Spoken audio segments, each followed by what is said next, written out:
A new study on the impact of butter consumption on health has just been published in a prestigious scientific journal, drawing attention from experts and the public. This study raises concerns about the potential risks of butter regarding longevity and the likelihood of developing certain diseases, including cancer. However, before hastily eliminating food that has been part of human diets for thousands of years, it is essential to take a more cautious approach to assess whether this conclusion is based on solid scientific evidence or merely a biased interpretation of research data. According to Dr. Ken Berry, a family physician with over a decade of experience in medical and nutritional research, it is crucial to carefully examine the study's methodology, participant demographics, and interpretation of results before making any dietary decisions. He emphasizes that comparing butter, a natural fat source consumed for generations, to industrial fats that have only emerged in the past few centuries is a significant consideration. Whether replacing traditional food with artificial products that humans have only recently begun consuming truly benefits health remains an unanswered question. In reality, many media outlets have quickly reported on this study, using sensational headlines that create public alarm. For instance, an article in Newsday stated, "Butter may shorten lifespan, increase cancer risk, study finds." This phrasing appears to establish a causal link between butter consumption and mortality risk without context, leading readers to mistakenly believe that the study has proven a definitive relationship rather than merely making observational findings. Therefore, before accepting such controversial claims, it is essential to critically evaluate the actual scientific evidence and understand the study's context to make informed decisions about health and nutrition. Another article from Fortune magazine, a well-known publication primarily focused on finance, but with a health section, has raised questions about its expertise in this field. The article's headline made a strong impression on readers. A simple diet change could help you fight cancer and heart disease. This wording creates the impression that a small dietary adjustment could help people avoid two of the most serious diseases. However, is this claim true? Or is it merely a way to grab readers' attention without delving into scientific analysis? Fortune magazine and several other major news outlets quickly published articles about this study. For example, a mainstream news source, NBC News, presented a more cautious headline, "Eating less butter may improve health and protect against heart disease and cancer." At the very least, they used the term may, which is a rare display of caution in health articles, discussing the relationship between diet and disease. However, despite this careful wording, the article still indirectly implies that butter harms health without providing sufficient context or considering other factors that might influence this conclusion. The controversial study was published in JAMA Internal Medicine, one of the journals under the American Medical Association, AMA. In the past, the AMA was highly regarded and significantly influenced the medical field. However, over time, some experts have questioned the organization's motivations and objectivity as more controversial studies have been published under its name.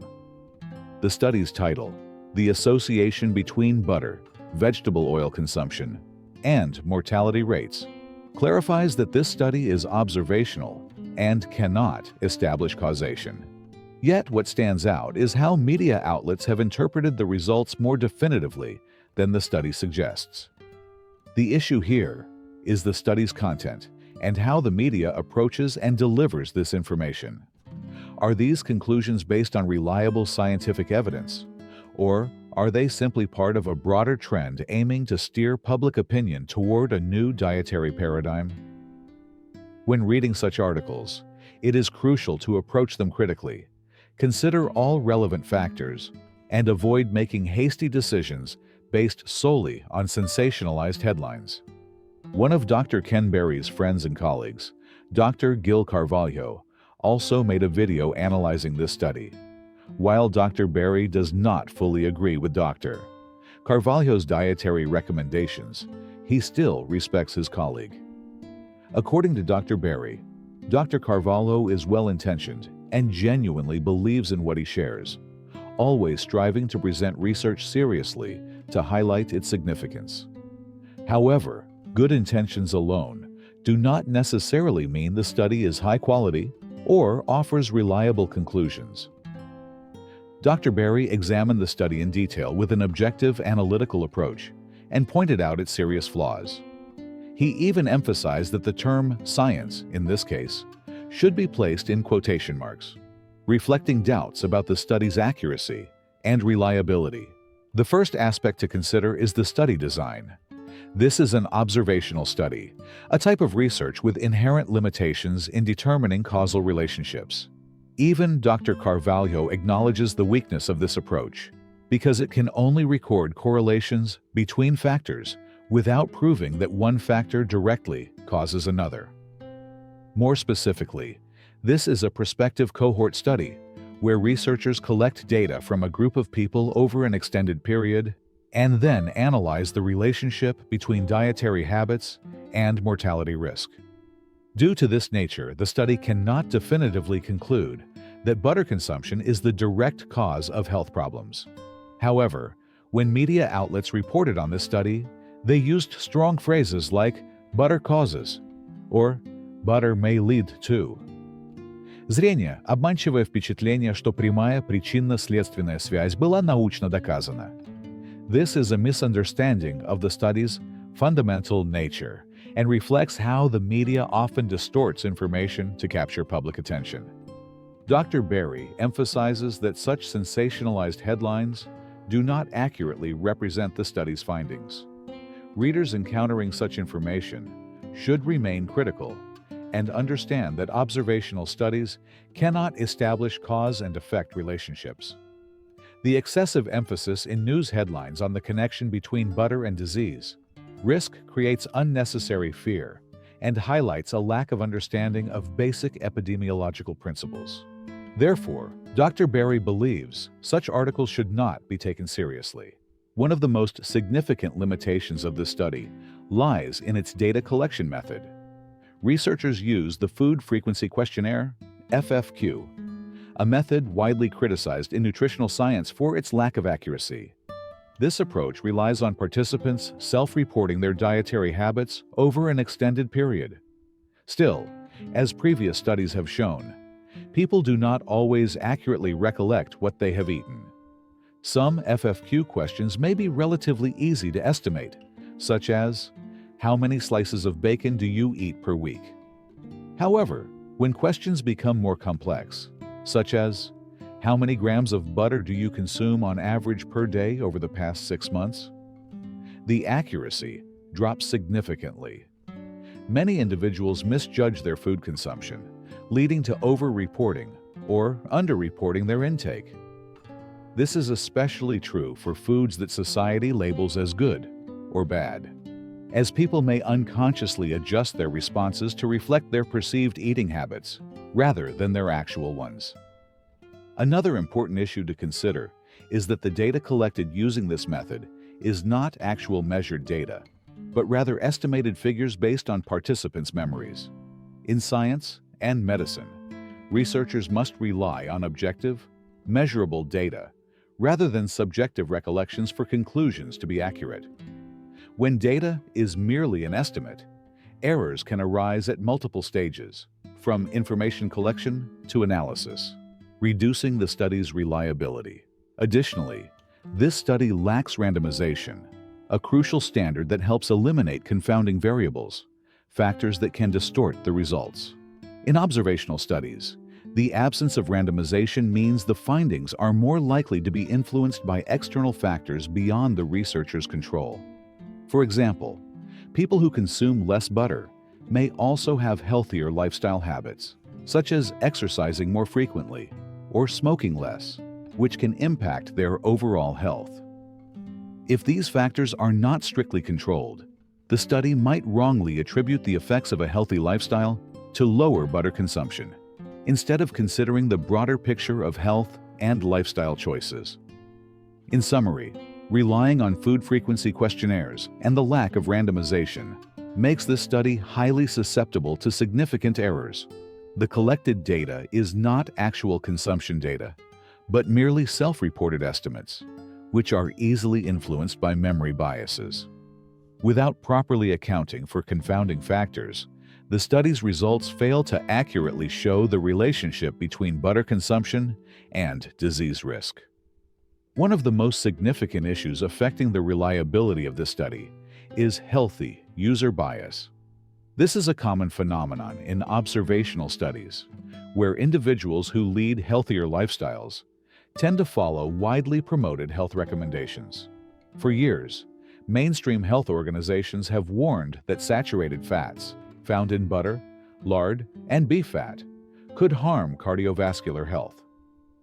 As a result, health-conscious people often limit their butter intake while maintaining other healthy habits, such as exercising regularly, eating more vegetables, and avoiding smoking and alcohol. Conversely, those who consume more butter may belong to a group that is less concerned with health, follows a less controlled diet, and may even smoke or drink alcohol more frequently.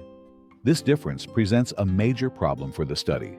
If lifestyle factors are not rigorously controlled, it becomes difficult to determine whether the negative health effects observed are due to butter consumption or other unhealthy habits commonly found in this group. If the low butter group also generally takes better care of their health, then any observed health benefits in this group may have nothing to do with avoiding butter, but simply result from their overall healthier behaviors. Socioeconomic status is another crucial factor that may influence the study's results, but has not been adequately controlled. Financial conditions strongly affect dietary habits and access to nutrition information. Higher-income individuals typically have more access to health resources, can afford higher quality foods, and may even consult nutritionists or hire personal chefs to optimize their diets. Lower-income individuals, on the other hand, may have fewer dietary choices leading to less balanced nutrition. Suppose the study fails to properly account for this factor. In that case, those who consume more butter may belong to a lower-income group, facing other disadvantages such as financial stress, limited access to healthcare, or physically demanding jobs. These external stressors could contribute to poorer health outcomes, making it unfair to attribute the effects solely to butter consumption. Another critical issue in this study is the lack of clear differentiation between butter and other dairy products. Instead of isolating butter as a distinct food item, the study may have grouped it with various other dairy products, such as cream, cheese, and whole milk, each of which has a different nutritional composition. Some dairy products contain added sugars or food additives. If these distinctions are not properly accounted for, it becomes difficult to determine whether the observed health effects are actually due to butter or other accompanying foods. These factors indicate that many uncontrolled variables likely influence the study. Without addressing these issues, attributing health risks solely to butter may be a misleading conclusion that does not accurately reflect the complex relationship between food and health. Another major issue is how the study categorized different types of vegetable oils. Instead of analyzing them separately to assess their effects, researchers lumped together various oils with vastly different properties. For example, in the study, olive oil, which is often praised for its high monounsaturated fat content and antioxidants, was classified together with canola oil, soybean oil, corn oil, sunflower oil, and even vegetable shortening, a processed industrial product containing harmful trans fats. This grouping makes the data meaningless because each type of oil may have very different effects on health. The key question is, if the vegetable oil group is linked to lower mortality risk, is it because of olive oil, a key component of the Mediterranean diet, or some other industrial oil? Without clear differentiation, conclusions from this group become ambiguous and unreliable. The study also has serious limitations in how it determined the causes of death. Researchers relied on notoriously inaccurate death certificates.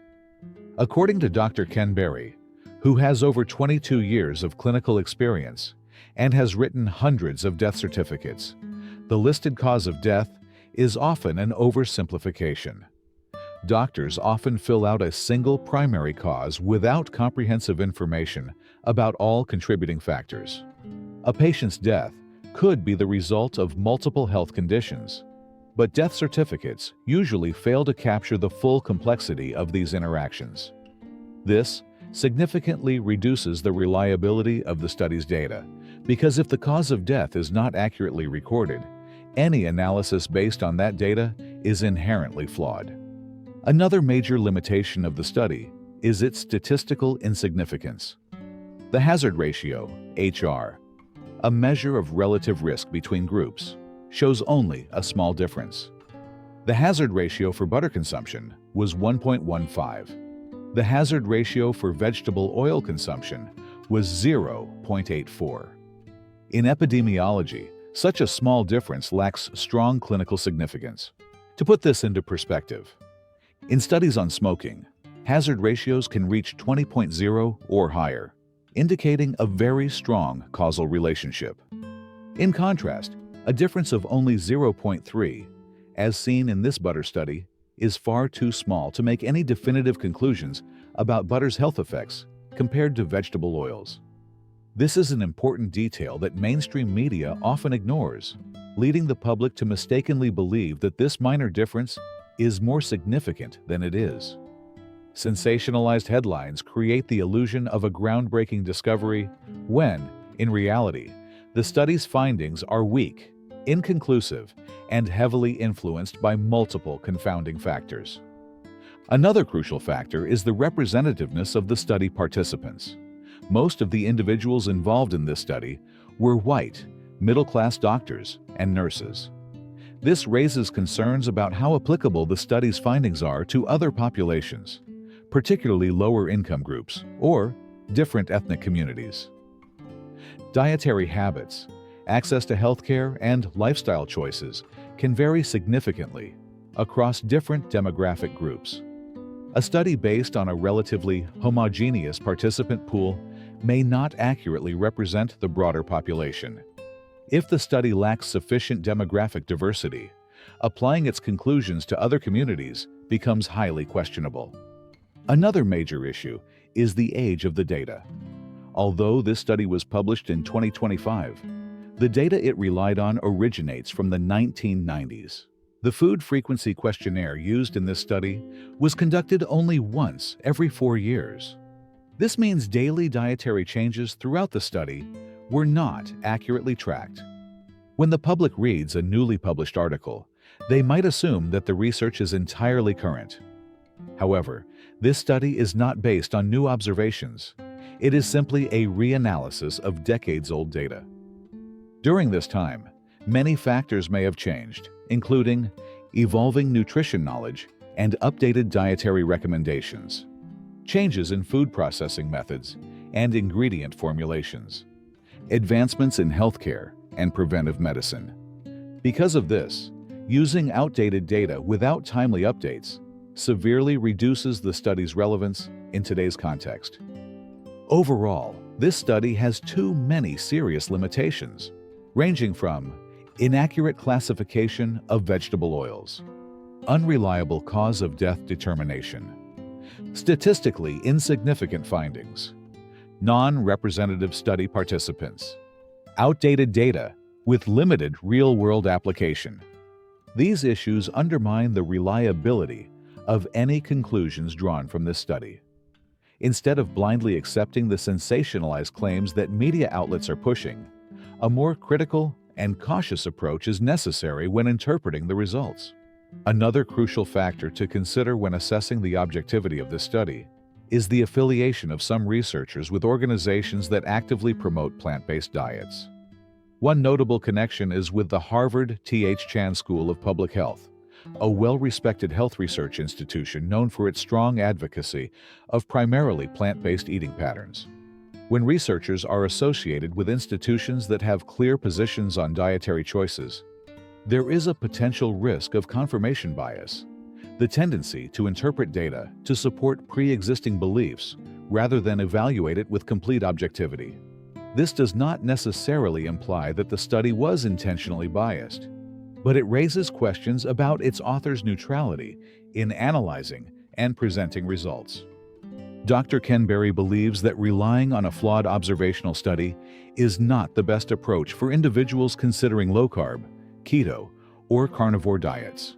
Instead, he suggests that the most reliable way to assess the effectiveness of a diet is through personal experimentation over a specific period. He recommends conducting a 90-day trial, during which individuals can track key health markers such as energy levels, weight changes, blood sugar levels, cholesterol profile, and overall well-being.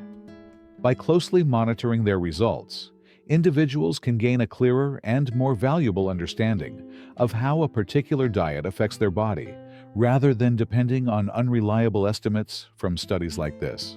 Understanding that changing dietary habits can be challenging, particularly in a world filled with conflicting nutritional advice, Dr. Berry has also created a private online community for those exploring low-carb, keto, or carnivore diets.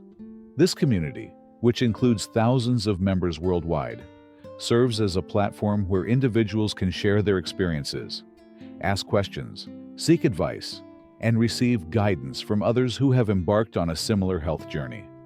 The supportive environment provides valuable resources and encouragement for those looking to make informed dietary choices. In conclusion, this discussion aims to shed light on the study's controversy while offering a more balanced perspective on evaluating nutrition information presented by the media and the scientific community. In a world where new studies are constantly being published, it is crucial to approach them critically, question research methodologies, assess data reliability, and consider any underlying motivations behind the conclusions. For those who found this information useful, sharing it with friends and family could help others better understand nutritional research more accurately. Engaging in discussions and sharing personal experiences in the comments section is also encouraged, as different perspectives contribute to a broader, more insightful conversation. For those interested in nutrition, health, and lifestyle topics, following this channel ensures access to valuable insights in upcoming content. Stay tuned, and see you in the next video.